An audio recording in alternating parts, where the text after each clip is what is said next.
4 days ago, on August 3rd, Fannie Mae and Freddie Mac shut down the fast-track approval process that roughly 40% of all condo mortgages in this country have relied on for years. No warning countdown, no grace period for most buildings. It just ended.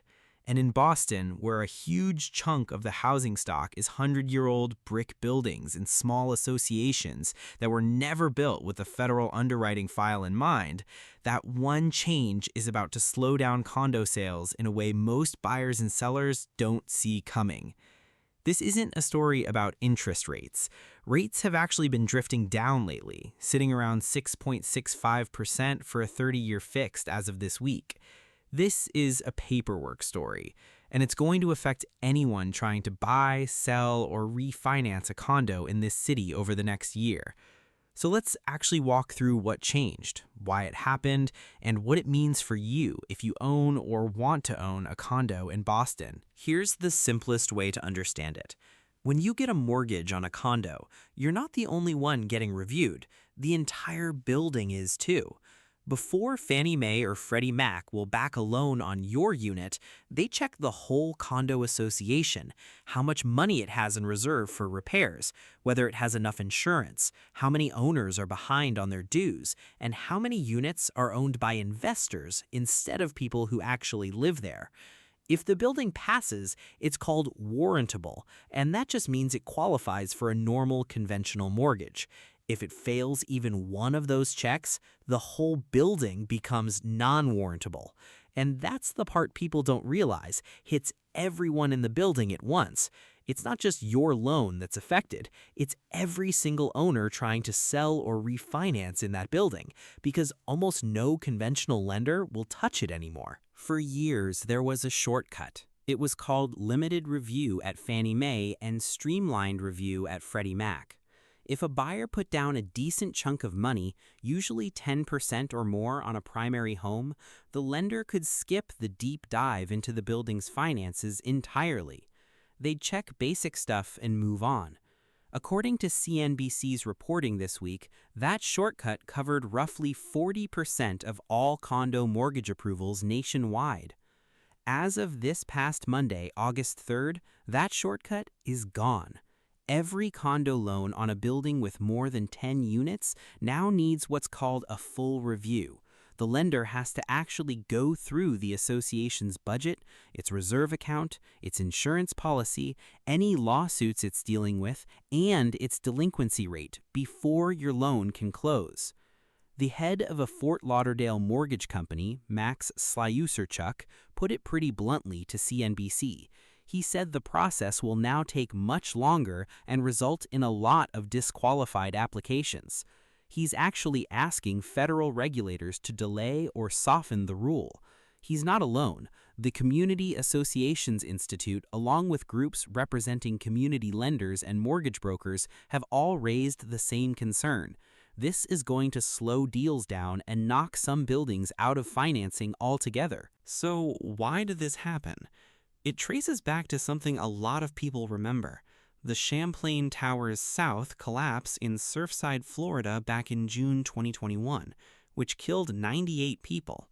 In the aftermath, Fannie Mae and Freddie Mac started flagging buildings with deferred maintenance or unresolved structural issues as ineligible for financing. Those emergency measures became permanent policy in 2023. And this past June, a National Institute of Standards and Technology report confirmed what a lot of people suspected. That building had design flaws from the day it was built, on top of decades of deterioration that nobody fixed. That report is part of why regulators kept tightening the screws this year. Now, here's the part that matters most for anyone reading a Boston HOA budget. A second deadline is coming on January 4th, 2027. Starting that day, condo associations need to have at least 15% of their annual budget set aside in reserves, up from the current 10%. Fannie Mae's own letter to lenders back in March explained the thinking pretty plainly.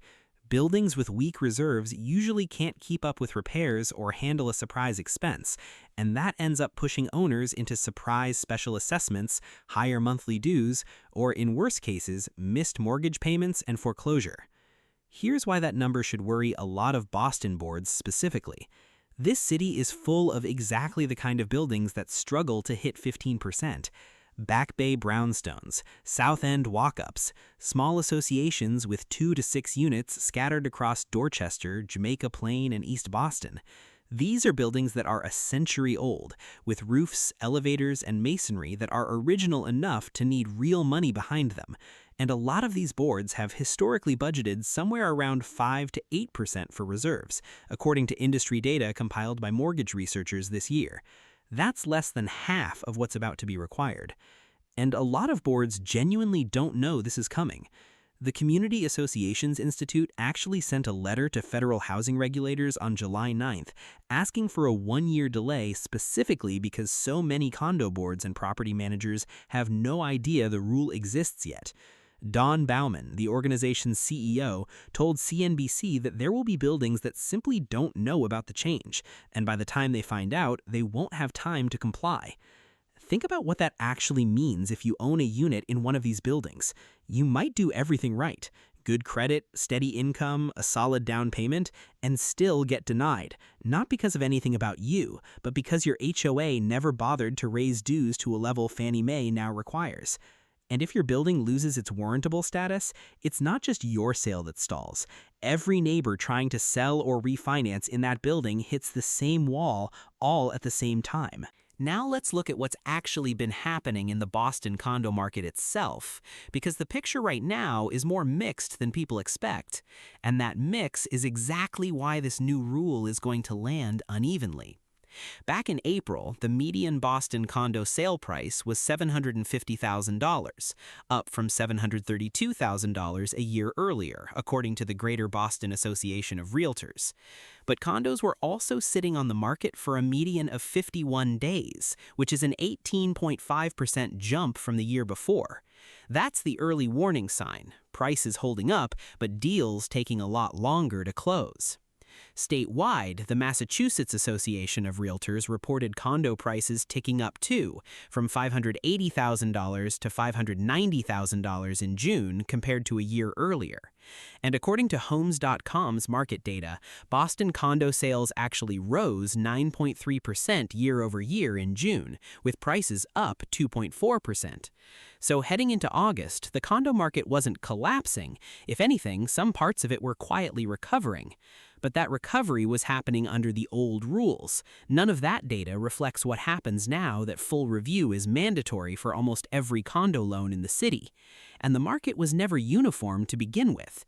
Downtown, new construction condos above $2 million have been sitting for a median of around 4 months, while $500,000 to $800,000 condos in neighborhoods like Jamaica Plain, Dorchester, and South Boston have kept closing at or above asking price. This new rule is about to widen that gap even further because it's the older, smaller, cheaper buildings, the ones first-time buyers actually rely on, that are most likely to fail a reserve check.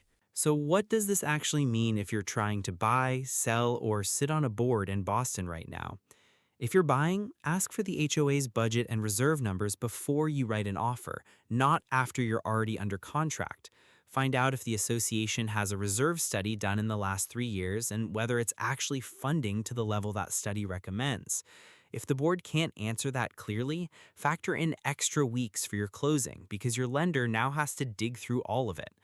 If you're selling and you own the board or know the board well, this is the moment to push for that reserve study now, months before the January 2027 deadline hits. Waiting until a buyer's loan gets denied is the expensive way to find out your building has a problem. If you're already an owner and just watching all this from the sidelines, understand that even if you're not selling anytime soon, your building's warrantable status still affects your home's value. Buildings that lose access to conventional financing end up with a smaller pool of buyers, mostly cash buyers and portfolio lenders who typically demand steeper discounts and pay less. The bottom line is this: Boston's condo market wasn't in crisis before this week. It was a split market, strong in the affordable neighborhoods, softer at the luxury end.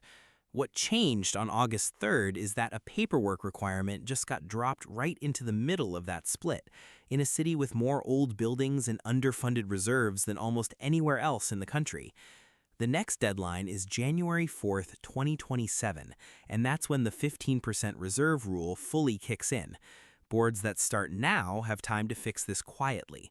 Boards that wait are going to find out the hard way when a sale falls through and an owner is left explaining to angry neighbors why the whole building just got locked out of the mortgage market.